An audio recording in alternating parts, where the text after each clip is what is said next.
Good morning. We are sure in a rushed, busy ministry-filled world. We are running, and this week we began splitting our soul winning groups into other parts. Be more specific, and I thank God for the people that are showing up for soul winning. And if you don't show up, I wish you would. Saturday morning 9:45, Thursday night 6:45. But the work of God is the work of souls. God did not send his son to earth to put up beautiful buildings and to pass out bread. Now, he did feed people, but the great work of God was to seek and to save that which is lost. That is what the work of Jesus Christ was. And he said, as the Father sent me, so send I you. This morning, I just want to take a moment, maybe be a little political, a little spiritual. There's a verse in 1 Kings chapter 2, 1 Kings 2:2. David is getting ready to die. He's kind of giving his last commission to his son Solomon. And he says this in 1 Kings 2:2, I go the way of all the earth. Show thyself a man. He said, be strong, therefore, and show thyself a man. He didn't say show yourself transgender. He didn't say show yourself tolerant to all the other ideologies. He said you show yourself a man. And I just think about preachers. One of the most enjoyable biographies I've read was Peter Cartwright, his autobiography. And there are a lot of people who had great lives that had no business writing, but Peter Cartwright could write. And he was a great guy. And he'd be in the middle of a sermon, he's a Methodist, by the way, no baptizing babies, and didn't believe in a lot of the things. We probably didn't believe in a premillennial return of Jesus, and probably believed you could lose your salvation, but he preached salvation. But he'd be in the middle of a sermon, and some people come into the meeting heckling and calling out and hollering, trying to disrupt the meeting. He'd leave the pulpit, go down and just beat them up, toss them out the back door, go back to the pulpit and finish his preaching. Be strong, therefore, Solomon, and show thyself a man. The great preachers, J. Frank Norris, we owe such a debt to J. Frank Norris and that era of strong, independent Baptist preachers.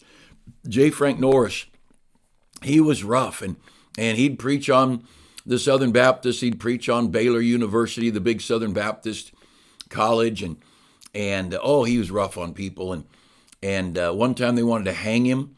A lot of them, I think, were Southern Baptists. He was so rough.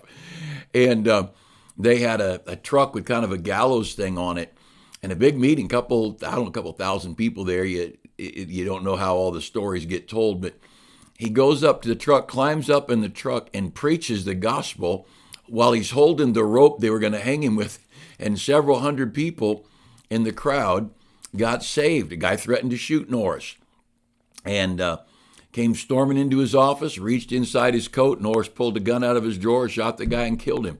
If I got the story right, it turned out he didn't even have a gun, but he threatened to do it, and Norris was tough. Lester Roloff down in Texas, and two Texans in a row here, but Lester Roloff was renting a little radio station from the Southern Baptist, a Room 4 radio station and stuff, and it was above a liquor store. And in the city, a lot of these buildings, the bottom floor is a store, and maybe the next two floors are houses or apartments. Well, in this case, there was office space, and he's preaching.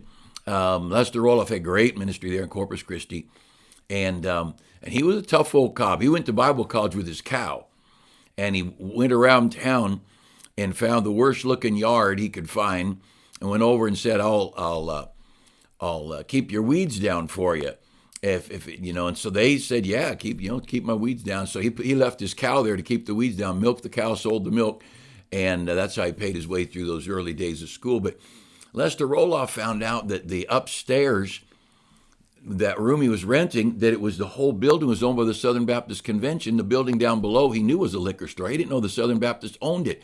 So the Southern Baptists were renting out their building for a liquor store, and upstairs is a preacher preaching on the radio, Oh, Lester Roloff let him have it. Well, then he lost his opportunity to use that facility. But, show thyself a man. And of course, we love ladies. I married one. Got 2 daughters, a mom and a sister. Happy to have ladies around. But we need some manliness. We need some grit and some tenacity and that strong, courageous manliness. I'll tell you one of the reasons that the liberals, whether they be Republican or Democrat, the reason they hate Donald Trump is they met a man. He says what he thinks. He just says it. He comes right out and says there are only 2 genders. Now we've all known that, but the media and the world out there made people so paranoid. They were so worried that someone would censor them and get them to take away their audience. Well, right is right whether you lose your audience or not. And I'll tell you that a lot of these things that have bothered the media world, it's because President Trump has no problem being a man. He walks into a room and they know a man has arrived. People are scared to death of him. Not physically. He's an old man, but they're afraid of his grit and his character. And what did the people think that sent the FBI with a kill order, a permission to shoot, to a former president's residence, to raid that residence? What did they think was going to happen when he got back in the White House? Now, first, I said a couple of days ago in here, don't follow a fool. There comes a point, you're following the wrong person. And a bunch of these people, they say, yeah, it's the upper up FBI, not the local agents. Well, I don't know. I just happen to think probably the lower people are the ones who did this stuff. And somebody should have said, I quit. I'm not doing it. I've got a friend, and there was a situation where a pastor was getting off theologically, and he was making some dramatic changes from the former pastor, and a big staff meeting going on. And this guy, he stood up in the middle of the meeting, said, I'm not going for that. And he walked out, quit his job. He was not going to give on his Bible belief, no matter how big the church was, how persuasive the pastor was. And, by the way, the guy who walked out, he's still doing great. And the guy who was trying to twist the church around, he's out of the ministry. But show thyself a man. And I'm so thankful in my life for the men God put around me. And not all Christian men. But see, a good man can become a good Christian man, but a sorry man who gets saved is not very often going to become a great Christian man because he never learned grit and tenacity and the stand up and take it. And there's something to be said. Jim Vineyard, great pastor. He worked with Dr. Hiles in Chicago, and then he pastored down in Oklahoma City. Great church, Bible college, and he was telling about when he was boxing in the military, and he said, "Well, I got in the ring. This guy knocked me down and almost killed me. In the next round, knocked me down, almost killed me again. And he said, I don't know, 3rd or 4th round, I forget. He told the story in our Christian school chapel, and he said then." The next round, he hits me and he broke my jaw. Just busted the thing. His jaw's hanging down there. And I'm thinking by that time, I think I'd just say he won. He said, I got back in the next round, knocked him out, and won the match. Well, if you went through all you went through and called that win, and I'm not really sure you won. You did defeat the enemy, but you really weren't. But we have got such a soft, passive world. I'm irritated. Some of these little wimpy tech people, and they got $1 gazillion, and they were ultra liberal until President Trump gets into leadership, and now they're saying we'd like to work with you. And I think we don't want a bunch of wimpy milksops who drift back and forth from one ideology to another. Now I have no problem with a liberal or a Democrat wanting to become more conservative or whatever. I have no problem if you're making a transitional move, but you better be strong. I was thinking about John Bunyan. Most of you know the story of Pilgrim's Progress. And John Bunyan's in jail because he wouldn't take a license from the government there in England to preach. He said, it's God who called me to preach, not you. And it's only God who can stop me from preaching, not you. And so I'm not taking your license to preach because God's already told me to preach, whether you license me or not. And he's just stubborn. And he's in court. Judge Wingate was the presiding magistrate over the thing.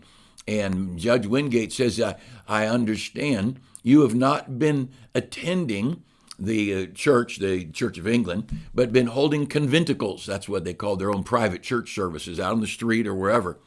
And John Bunyan said, that's true. Those accusations are true. I have never attended the state church, and I never intend on attending the state church.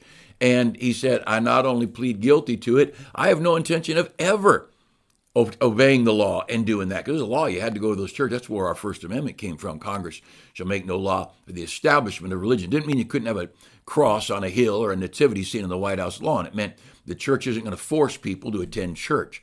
If anybody knew history, they wouldn't believe the stupid things liberals are saying about our Bill of Rights and our Constitution. Well, he's in jail, 20 years or so he was in jail. And at one point, he had a blind daughter, a very poor family, a bunch of kids, no way to support the family. And at one point, they went to his wife and said, with a license, and said, if you just get your husband to sign this, we'll let him out of jail. And the story says she held up her apron. You know, back in the days when women cooked and had aprons, and she held up her apron and said, I would rather have John Bunyan's head in this apron than sign your license, and stormed out. Oh, that's a good lady.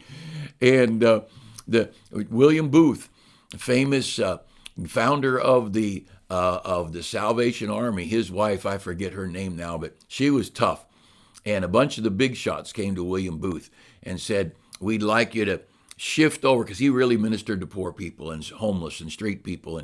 And he went into, I think it was India, and he was world famous at that point. And all the royalty showed up to see him, and all the fancy people in their fancy clothes. And he gets off the plane, looks around, and says, plane, I don't know if it was a plane, probably a boat. He says, where are my poor people? He didn't want to preach to royalty. He wanted to preach to the homeless and the poor. And so anyway, back to William Booth in England. Mrs. Booth is there, and they were trying to get him to make a change in his stand. And they asked him about making this change, and Ms. Booth didn't let him answer. She said, never. That was settled when the wife spoke. But those were strong people. Over in John, the Gospel of John, the Bible says that of Jesus, it says that he came to bear, there was let's go back up to verse 6. There was a man sent from God whose name was John. The same came for a witness, to bear witness to the light, that all men through him might believe. There was a man sent from God, a man. Just like God told, or just like David told his boy Solomon, show thyself a man. God grabbed a man. And this young man lived in the wilderness and ate grasshoppers and wild honey and wrapped himself in animal skins. And he was a tough old guy. And he's the one who pointed his finger at politicians' faces and said, you're a moral shame to your country, and called them whited sepulchres. Oh, he was strong man. And we have got a society today that does not like strength and does not like manliness and doesn't like strength. And now they don't care if they're a liberal woman chewing out a godly or at least a decent conservative man or woman. Those liberal women can be strong. But the idea of a strong man.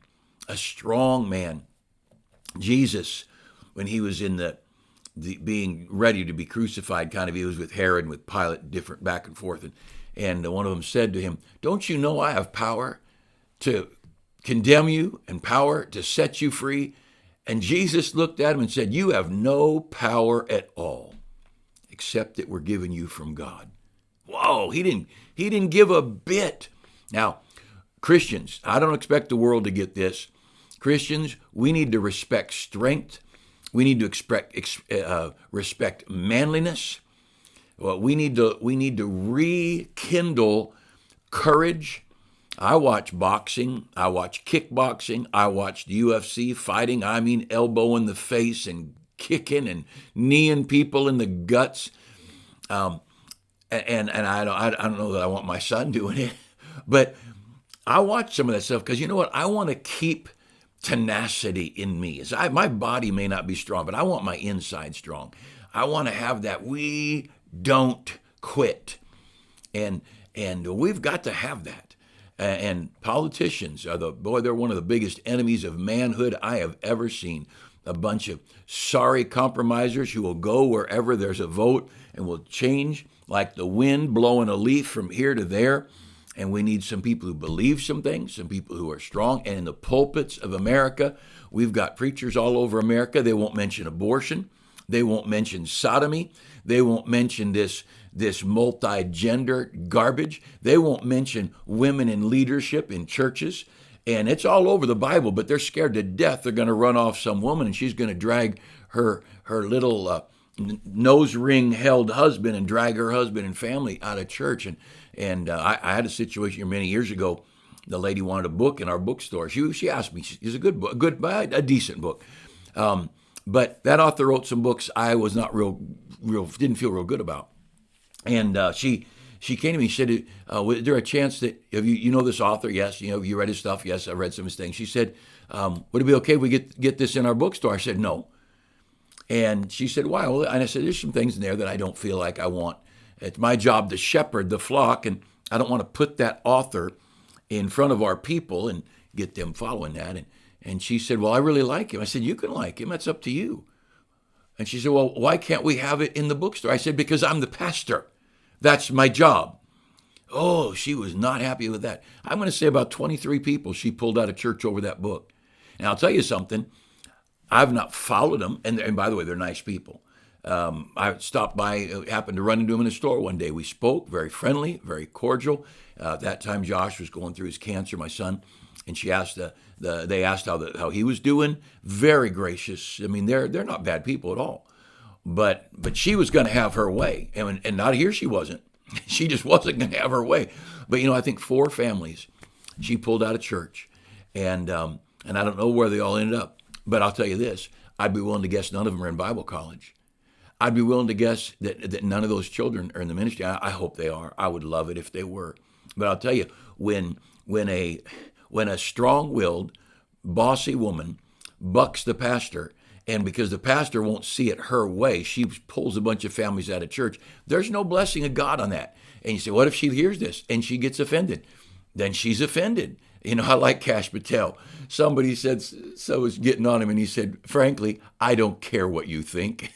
And I thought, yes, we need some people who believe some things and have some grit and have some belief. I'm a Baptist. I'm an independent Baptist. I'm a separated. I believe in separating from the world. You want to accuse us of being unorganized? Guilty. You want to accuse me of not being a wise, prudent financier? Guilty.